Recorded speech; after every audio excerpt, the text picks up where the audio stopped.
I trace the ridges of scar tissue along my left cheek, feeling where smooth skin becomes rough and puckered. 8 years.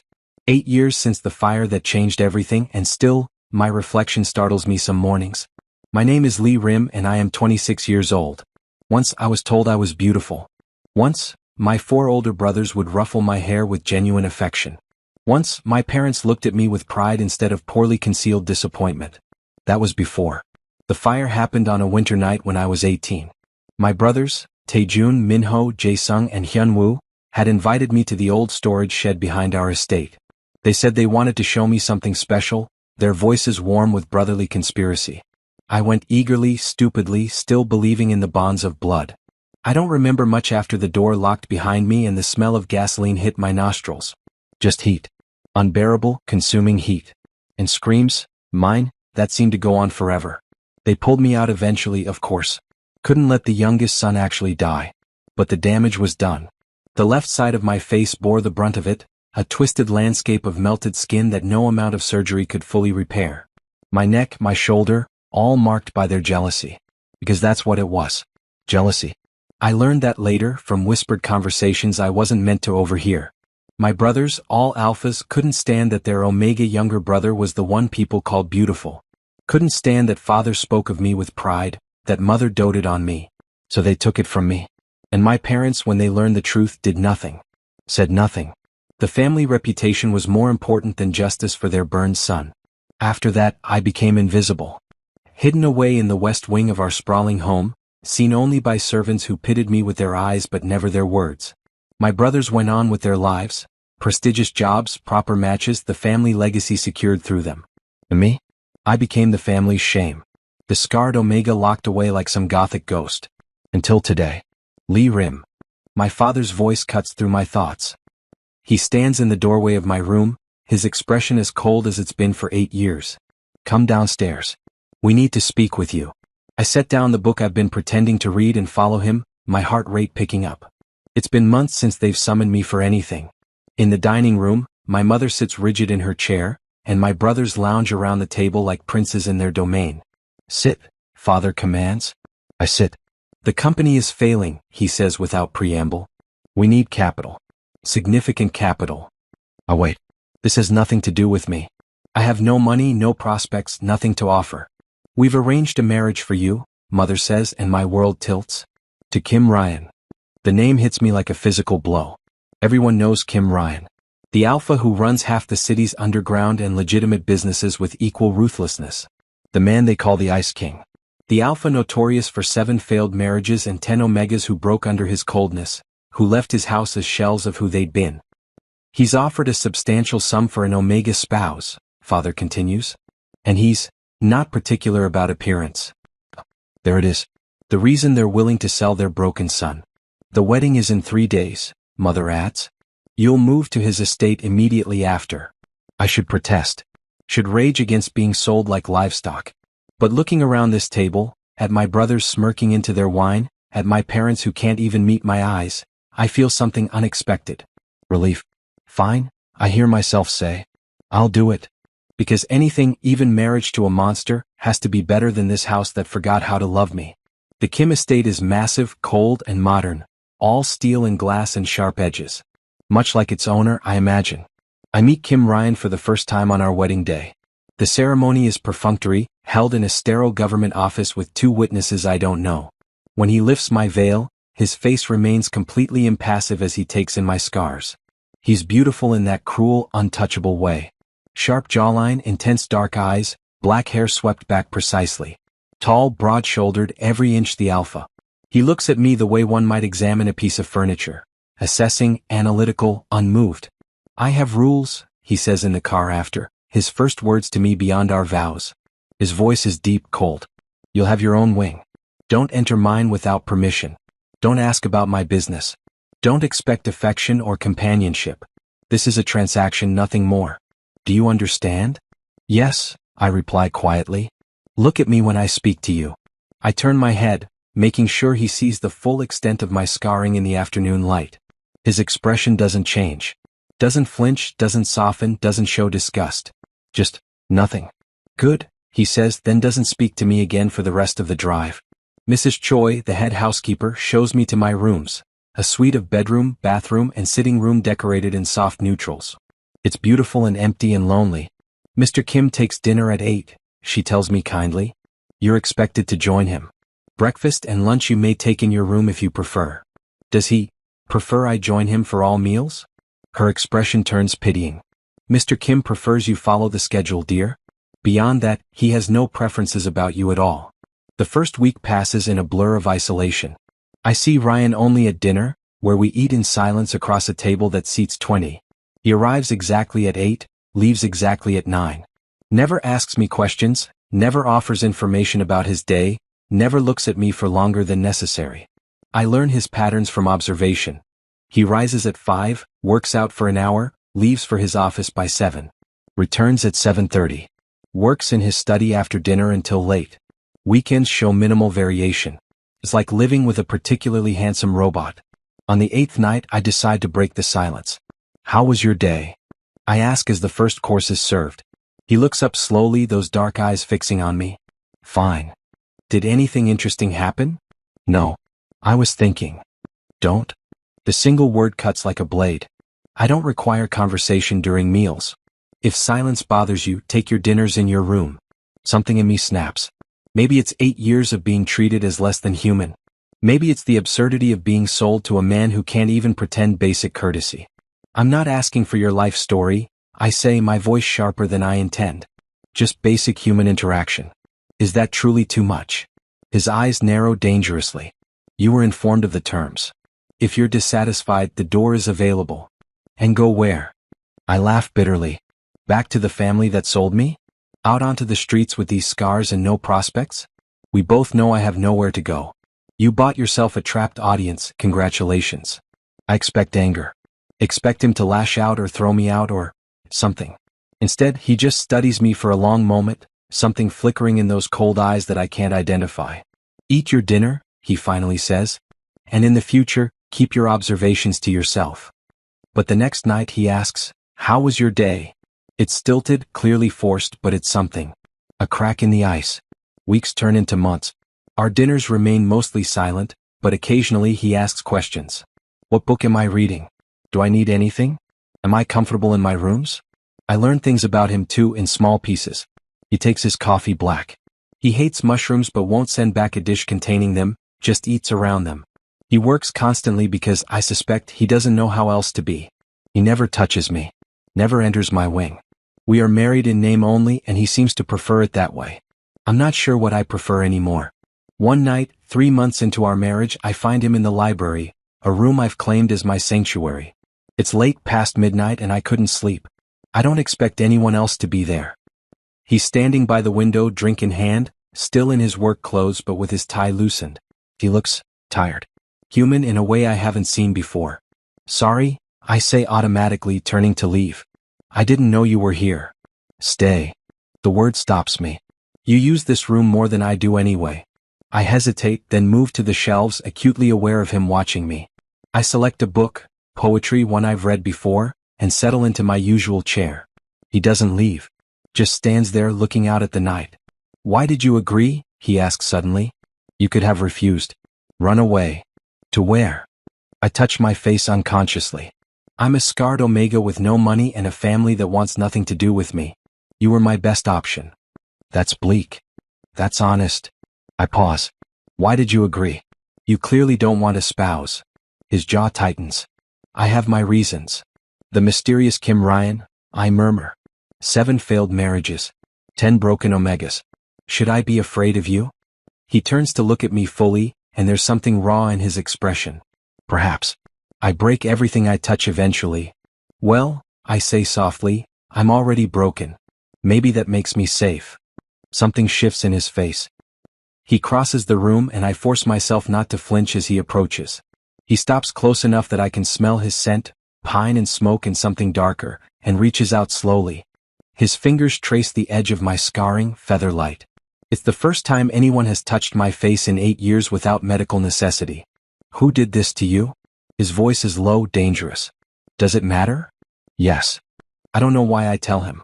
Maybe because it's late and I'm tired of carrying it alone. Maybe because there's something in his eyes that says he'll actually listen. My brothers, I whisper. They locked me in a shed and set it on fire. They were jealous, I think, of attention, of the way I looked, of something. And my parents, they knew. They did nothing. His hand drops, but his eyes have gone cold in a new way. Not emotionless, furious. Names, he says. I want their names. Why? Because no one hurts what's mine without consequences. What's mine? The words settle over me like a brand. I shouldn't feel pleased. Shouldn't feel this flutter of something warm in my chest. But I do. I give him the names. Things change after that night. Subtly at first, he starts joining me in the library some evenings, working on his laptop while I read. We don't always talk, but the silence becomes comfortable rather than hostile. Then less subtly. He begins asking about my day with genuine interest. Mentions business deals and asks my opinion. Stays after dinner to talk, sometimes for hours. I learned that his 7 marriages failed because he pushed his spouses away deliberately, terrified of connection. That the 10 broken omegas chose to leave, and he let them go because he thought it was kindest. That his parents died when he was young, and he built his empire from nothing, trusting no one. I learned that Kim Ryan isn't ice. He's a man who taught himself not to feel because feeling hurt too much. Why are you different with me? I ask one night, curled up in the library chair that's become mine. He's silent for a long moment.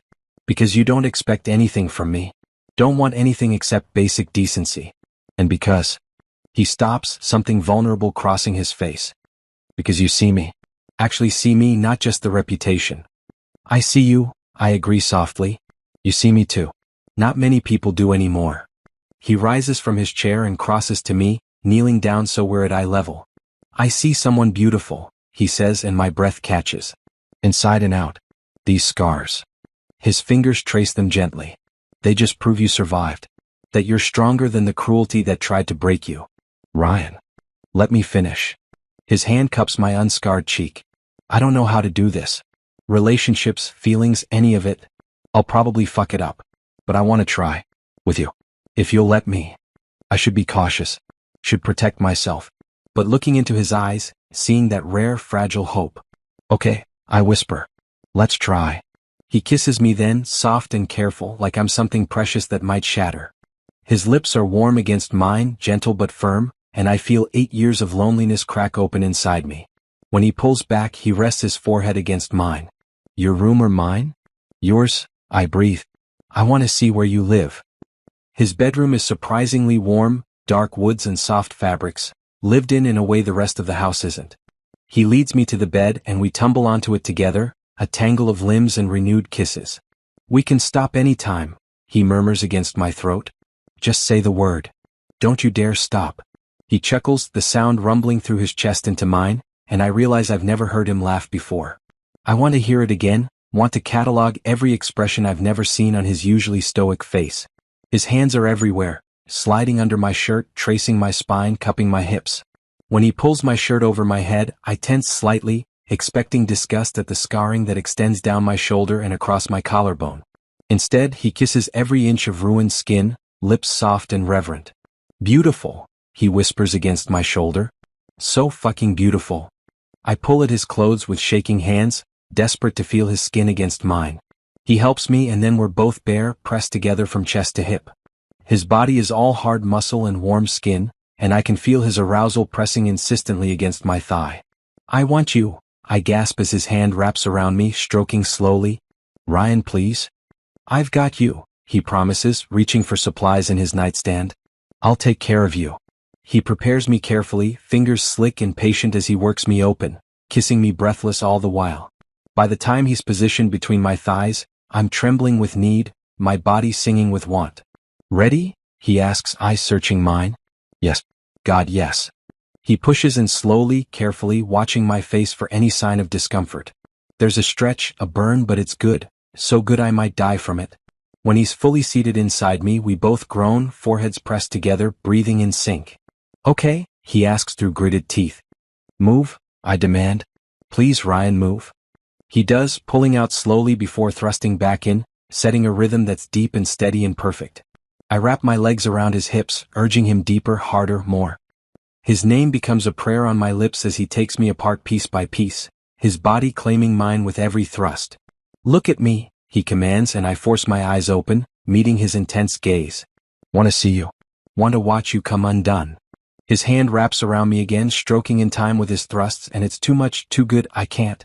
I shatter, crying out his name as pleasure crashes through me in waves. He follows moments later, burying himself deep as he spills inside me, my name torn from his throat like a confession. We collapse together, sweat slicked and panting, trembling with aftershocks. Stay, he whispers, pulling me close against his chest. Don't go back to your wing. Stay here with me. Okay, I murmur, already half asleep, safe and warm in his arms for the first time in 8 years. I'll stay. I wake wrapped in Ryan's arms, his chest pressed against my back, his breath warm on my neck.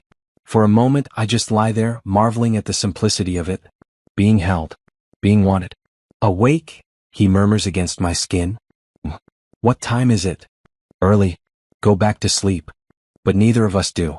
Instead, we make love again, slow and unhurried in the golden morning light, learning each other's bodies with hands and mouths and whispered words. Afterward, in the shower, he washes my hair with gentle fingers, and I think I might be falling in love with this man who everyone calls heartless. Over breakfast, taken in his room together, he says casually, "Your brother Taejun. He runs a construction company, correct?" I freeze, coffee cup halfway to my lips. Yes. Why? Just wanted to confirm. And Minho works in finance? Jae-sung in law? Hyun-woo in real estate? Ryan, what are you planning? He smiles, but it's not kind. Consequences, Rim. I promised you consequences. What does that mean? It means your brothers are about to understand what it feels like to burn. Over the following weeks, I watch as Ryan systematically destroys my brothers' lives with the precision of a surgeon. Taejun's construction company collapses when his main contracts mysteriously vanish and inspectors find numerous violations. Minho's firm is investigated for fraud that Ryan's people help uncover because it actually exists. Jae-sung loses his law license over buried ethical violations. Hyun-woo's real estate empire crumbles when his properties are revealed to be built on environmental hazards he hid from buyers. And the fire. Oh, the fire. There was an accident at Taejun's office, Ryan mentions one evening over dinner, his tone conversational. Gas leak. Terrible burns. All 4 brothers were there for a meeting. My fork clatters to my plate. You didn't. I didn't, he agrees. But accidents happen. Especially when people are careless. They'll survive. They'll just understand now what you lived through. What they put you through. I should be horrified. Should condemn the vigilante justice. Instead I feel relief, vindication, and something darker, satisfaction. And my parents? I ask quietly. Their company is bankrupt. Assets seized. The house they sold you from? Foreclosed. His eyes meet mine, dark and fierce. No one hurts you without answering to me. I rise from my chair and move to him, straddling his lap, framing his face with my hands. You're terrifying, you know that? Does it bother you? It should, I admit. But no, it doesn't.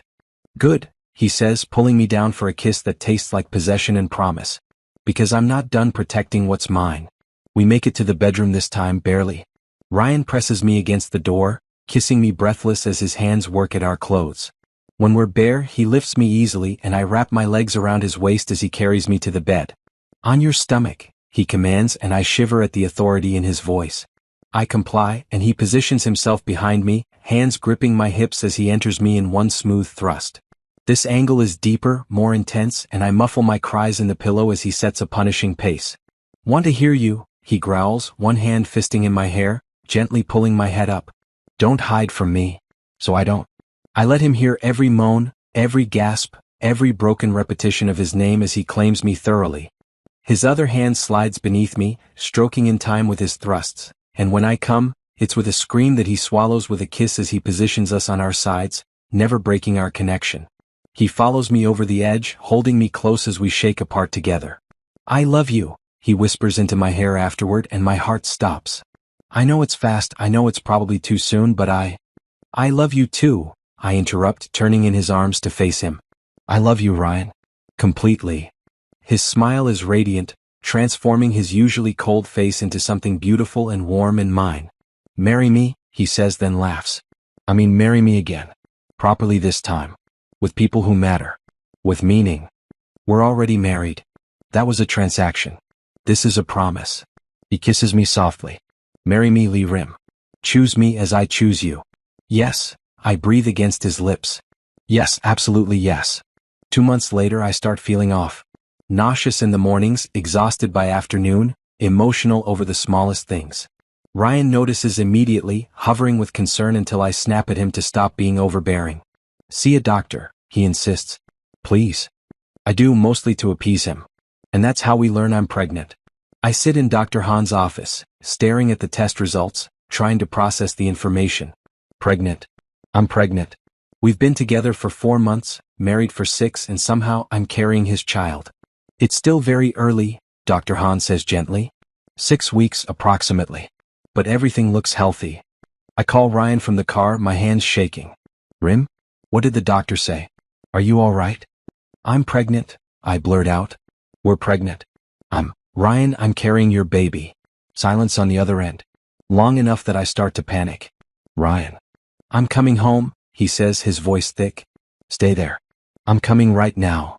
He's home in 20 minutes, a drive that should take 40. He bursts through the door, finds me in the living room, and just stares at me for a long moment. Say something, I whisper. He crosses to me in 3 strides, drops to his knees, and presses his face against my still flat stomach. Hello, he says softly, reverently. Hello, little one. I'm your father. I'm going to love you so much. I'm going to give you everything. I'm going to be better for you than anyone was for me. And then he's crying, actually crying, and I'm crying too, and we hold each other on the living room floor, overwhelmed by the impossible gift of this tiny life we've created. The cold, ruthless alpha everyone fears disappears completely. In his place is a man obsessed with my comfort, my health, my happiness. He moves me into his room permanently, though I've basically been living there anyway. He hires the best obstetrician in the city. He reads every pregnancy book he can find. You need to rest more, he insists, steering me toward the couch when I try to go to the library. I'm pregnant, not dying. You're carrying precious cargo. He arranges pillows behind me with unnecessary precision. My precious cargo. You need to be careful. Ryan, I love you, but if you... What do you need? Are you hungry? Thirsty? Too warm? Too cold? I grab his face and kiss him to shut him up. I need you to breathe. And trust that I'll tell you if something's wrong. He tries. He really does. But the protectiveness only intensifies as the weeks pass. When I'm 12 weeks along, safely into the 2nd trimester, he insists on a second wedding ceremony, small, intimate, just us and a handful of people we've grown close to. I walk down our garden aisle wearing a simple white suit, my growing belly just barely visible. Ryan waits at the end, looking devastatingly handsome in a black tux, his eyes never leaving mine. I, Kim Ryan, he says during our vows, his voice steady and strong, promise to love you, Lee Rim, every day for the rest of my life. To protect you, cherish you, support you. To be the partner you deserve and the father our child deserves. You've taught me what it means to be human again. What it means to feel. I promise to never let you forget how deeply you are loved. I'm crying before I finish my own vows, and we both laugh through our tears as we kiss, officially husbands in heart as well as law. The pregnancy progresses smoothly. My scars don't fade, but they matter less now. Ryan kisses them daily, tells me I'm beautiful until I start to believe it. He talks to our baby constantly, tells them about the world they'll be born into, promises them the moon and stars. At night, when I can't sleep, he makes love to me with exquisite tenderness, mindful of my changing body, worshipful of every curve and swell. You're gorgeous like this, he murmurs against my skin, his hands splayed over my rounded belly. Absolutely radiant. I'm huge, I counter, but I'm smiling. You're perfect. He kisses down my neck, my chest, my stomach, lower. Let me show you how perfect. And he does, with his mouth and hands and body, until I'm trembling and sated and completely convinced of my own beauty in his eyes. Our daughter is born on a spring morning, arriving 3 weeks early in a rush of panic and joy. Ryan holds my hand through every contraction, every push, his face pale but determined. You've got this, he keeps saying. So strong, Rim. So incredible. And then she's here. Tiny, screaming, absolutely perfect. They place her on my chest and I stare down at her in wonder. She's beautiful, I whisper. Ryan, look what we made. He's crying openly, tracing her tiny features with one gentle finger. She's perfect. You're both perfect. We name her Jiwoo. Hope and universe. She has Ryan's eyes and my smile, and we fall completely, hopelessly in love with her in an instant. Fatherhood transforms Ryan completely. The Ice King melts into a man who takes paternity leave without hesitation, who changes diapers at 3 a.m. while singing lullabies off-key, who stares at our daughter like she hung the moon. I never knew, he says one night, holding Ji-woo while she sleeps. I never knew I could feel this much. Love this much. Me neither, I admit, leaning against his shoulder, watching our daughter dream. He's also viciously protective. When my family attempts to reach out, wanting to meet the baby, pretending the past didn't happen, Ryan shuts them down with cold finality. They had their chance to be part of your life, he tells me. They threw it away. They don't get access to our daughter. I'm relieved. I don't want them anywhere near Ji-woo, near the family we've built from ashes. We settle into our new life with surprising ease. Ryan reduces his work hours, determined to be present. We hire a night nurse so I can sleep, but most nights Ryan insists on handling the night wakings himself. I missed so much of life being cold, he explains, cradling Ji-woo at 2 a.m. I'm not missing this. As Ji-woo grows, so does our family in other ways. Ryan's business associates become friends.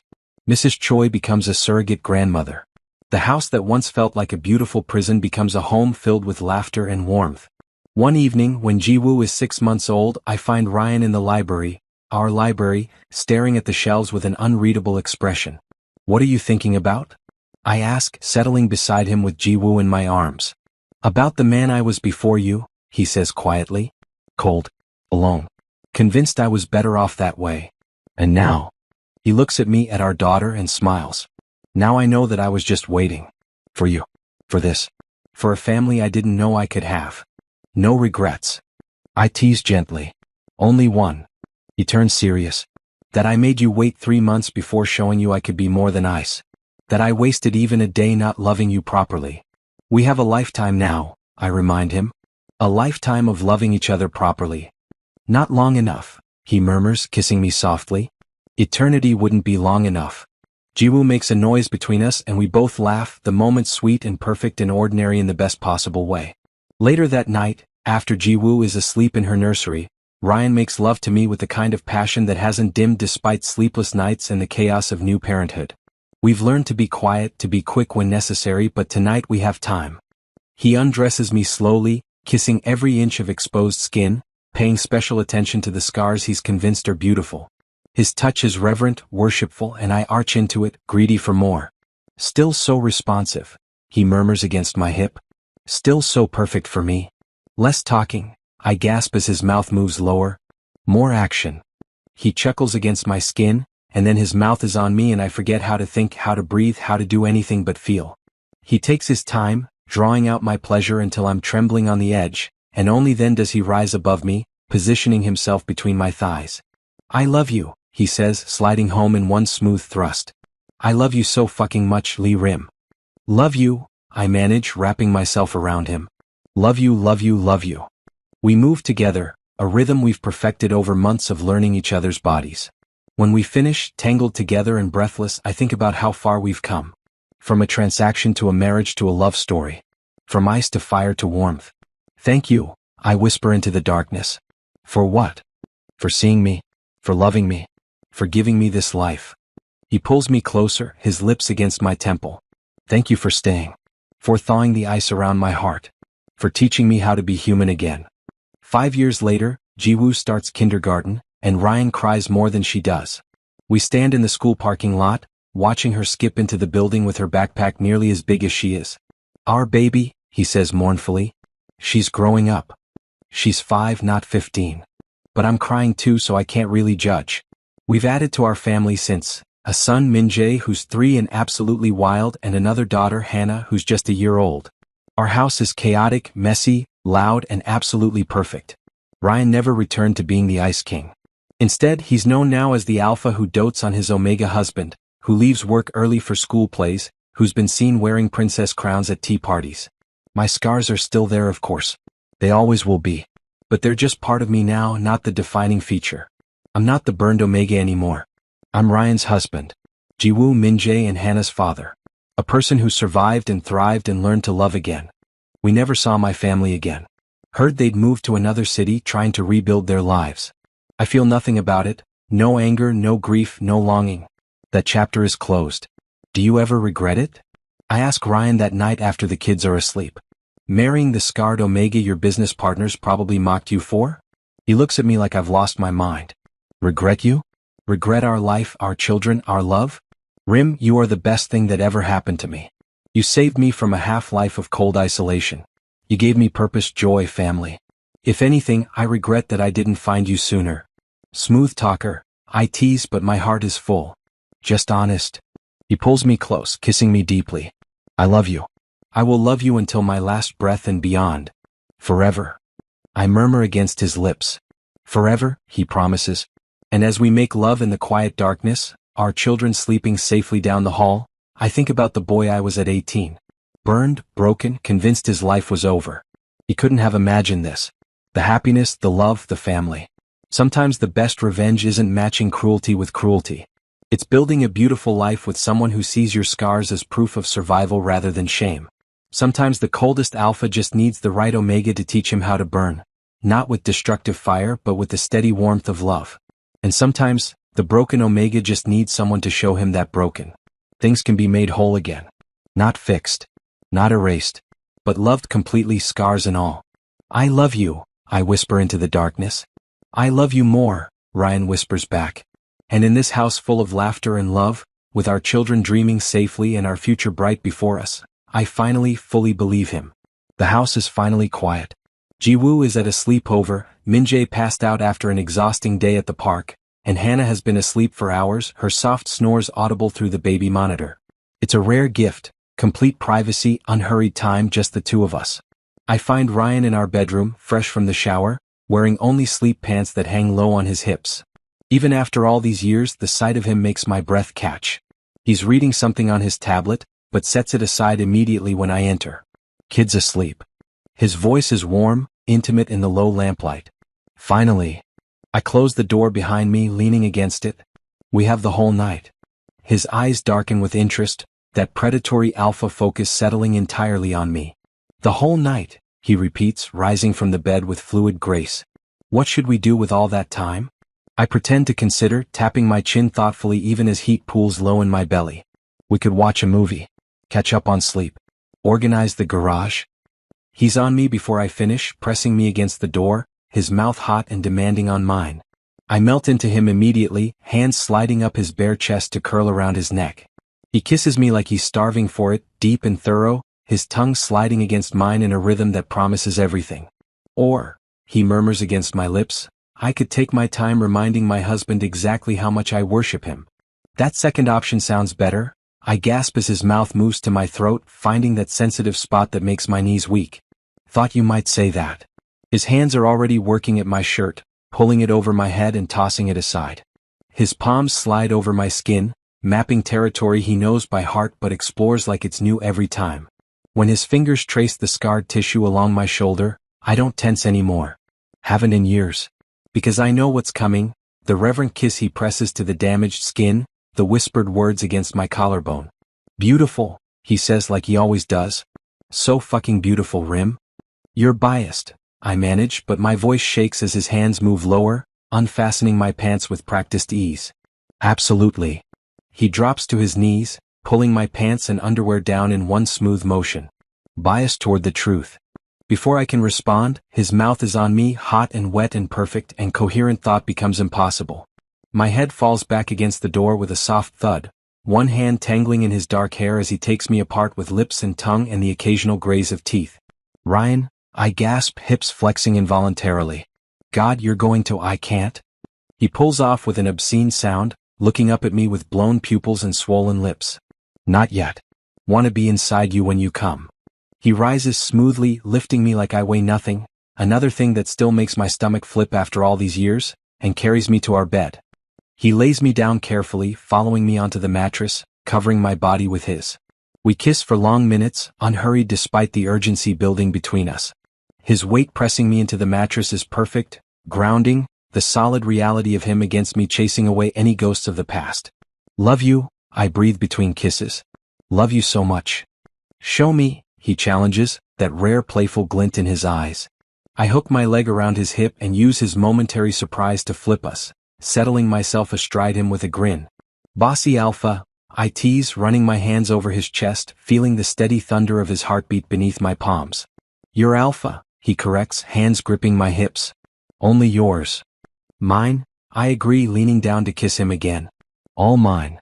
I take my time exploring his body, tracing old scars from his dangerous past, pressing kisses to new ones from our children's roughhousing, learning the silver threads appearing at his temples that somehow make him even more handsome. He lets me, patient and pliant beneath me, though I can feel the tension coiling in his muscles, the restraint it takes for him to let me lead. When I finally reach for the supplies in the nightstand, his eyes track my every movement, dark with hunger and love in equal measure. Let me, he says, taking the bottle from my hand. Let me take care of you. I shift to lie beside him and his slick fingers find me, sliding inside with practiced ease.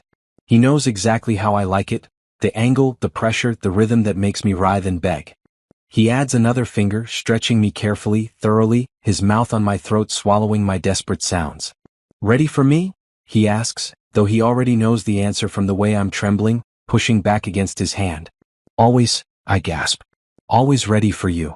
He withdraws his fingers and positions himself above me, settling between my thighs. The blunt pressure of him against me makes us both groan, and when he pushes inside, slow, careful, inexorable, I think I might die from how perfectly we fit together. Okay. He's fully seated now, buried deep, and I can see the strain on his face as he holds himself still, waiting for my adjustment. Perfect, I breathe, rolling my hips experimentally. Move, Ryan. Please. He does, establishing a rhythm that's deep and measured, each thrust deliberate and devastating. One of his hands laces with mine, pinning it to the pillow beside my head. The other slides between us, wrapping around my neglected length, stroking in time with his movements. Look at me, he commands softly, and I force my eyes open, meeting his intense gaze. Want to see you. Always want to see you. There's something almost unbearably intimate about holding eye contact like this, being seen completely vulnerable and open and utterly his. I feel tears prick my eyes, but they're good tears, overwhelmed by love tears. I love you, he says, each word punctuated by movement. Love you. Love you. Love you. The pleasure builds steadily, a fire starting low in my spine and spreading outward with each perfect thrust. His hand on me, his body in me, his eyes locked with mine. It's too much and not enough in everything. Close, I warn, my free hand clutching at his shoulder. Ryan, Come for me, he urges, angling his hips to hit that spot inside me that makes stars burst behind my eyes. Let go, baby. I've got you. I shatter, crying out his name as pleasure crashes through me in waves. He follows immediately, my body clenching around him, pushing him over the edge, and I feel the warmth of him spilling inside me as he buries his face in my neck, groaning my name like a prayer. We stay locked together as the aftershocks fade, breathing hard, hearts racing in sync. When he finally pulls out, I make a soft sound of loss, and he immediately gathers me close against his chest. Love you, he murmurs into my hair. My beautiful, perfect rim. Love you too, I reply, already drowsy and sated. My alpha. My Ryan. We lie there in comfortable silence, his fingers tracing idle patterns on my back, mine splayed over his heart. Through the baby monitor we hear Hannah stir and resettle. Down the hall, Minjae's door creaks, probably another stuffed animal falling off his overfilled bed. This is our life now. Stolen moments between parenting responsibilities. Love expressed in quiet touches and knowing glances. A family built from the ashes of our pasts. Do you remember our wedding night? I ask softly. The real one, the second ceremony? Every detail, he confirms. You wore that white suit. You cried during your vows. We danced under the stars in our garden. We made love in the gazebo, I add with a small smile. Very romantic. Very spontaneous. Very uncomfortable, he counters with a chuckle. I had grass stains on my knees for days. I laugh, the sound muffled against his chest. Worth it though. Absolutely worth it. He tilts my face up to kiss me slowly, tenderly. Every moment with you is worth it. Every challenge, every change, every beautiful chaotic day of our lives. Even when Minjae painted the cat? Even then. He grins. Though I still maintain that was mostly your genes. My genes are perfect, thank you. They are, he agrees seriously, his hand sliding down to rest on my hip. They gave me Jiwoo's laugh and Minjae's stubbornness and Hannah's sweetness. They gave me you. Perfect doesn't begin to cover it. My throat tightens with emotion. Even after all these years, he can still undo me with simple honesty. Make love to me again, I whisper. We have all night, remember? His eyes darken once more, that predatory alpha focus returning. All night, he agrees, rolling me beneath him again. And I plan to use every minute. And he does. We make love again, slower this time, exploring each other with unhurried reverence. Then again in the shower, quick and urgent against the tiles. And once more before dawn, gentle and half asleep, bodies moving together in the familiar dance we've perfected. When morning light filters through the curtains, I wake in his arms, thoroughly loved and completely content. Hannah will be awake soon, demanding breakfast. Minjae will wake up with energy to burn. Jiwoo will come home full of stories from her sleepover. Our beautiful, chaotic life will resume. But for this moment, it's just us. The Alpha and the Omega. The Ice King and the Phoenix. Two broken people who found each other and built something whole. Good morning, Ryan murmurs, his voice rough with sleep. Good morning, I reply, turning in his arms to face him. Last night was perfect, he finishes. Like every night with you. I kiss him softly, tasting forever on his lips. And somewhere in the house, Hannah starts crying, Minjae starts yelling about being hungry, and reality comes flooding back. But that's okay. Because this messy, loud, imperfect reality is the life we chose. The life we built together from nothing. The life where I am loved completely, scars and all. And that makes every moment, every challenge, every sacrifice worth it. I'll get Hannah, Ryan says, kissing my forehead as he rises. You start breakfast? Deal, I agree, watching him pull on clothes with lazy appreciation. At the door he pauses and looks back. Thank you. For what? For staying. For loving me. For this life. His smile is soft, genuine, everything the Ice King used to hide. For being my home. Always, I promise. You're my home too. And as he disappears down the hall toward our daughter's cries, I think about the burned, broken boy I used to be. The one who thought his life was over at 18. He couldn't have imagined this. This love. This family. This happiness. But he survived long enough to find it. And that makes every scar, every painful memory, every moment of suffering worth it. Because they led me here. To him. To us. To home.